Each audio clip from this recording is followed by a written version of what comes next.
Vous l'aurez remarqué, les technologies émergent à un rythme de plus en plus rapide. Comment dans ce contexte choisir les technologies digitales? Bonjour et bienvenue dans cette vidéo. Il y a 3 étapes à mettre en place. Pour mettre en place une veille technologique, il est indispensable de se doter des bonnes sources et de nouer les bons partenariats.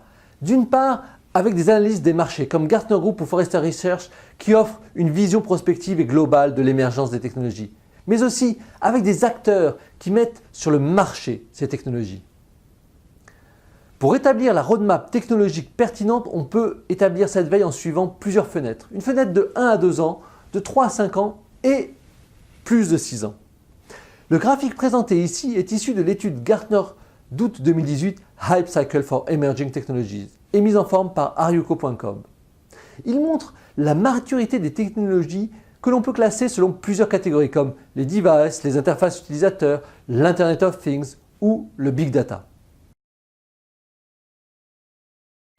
Il est important que cette veille technologique s'accompagne aussi d'une validation des technologies autour de la réalisation des nouveaux usages métiers.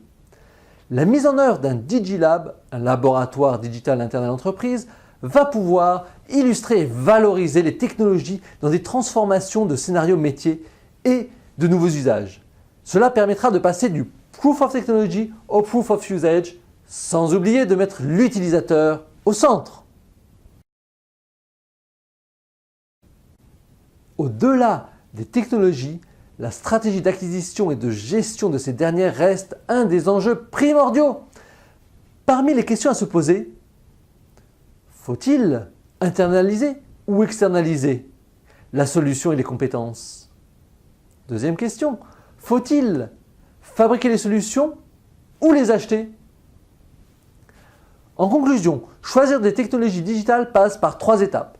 La veille, le Proof of Usage et la stratégie d'acquisition des technologies pour leur mise en œuvre.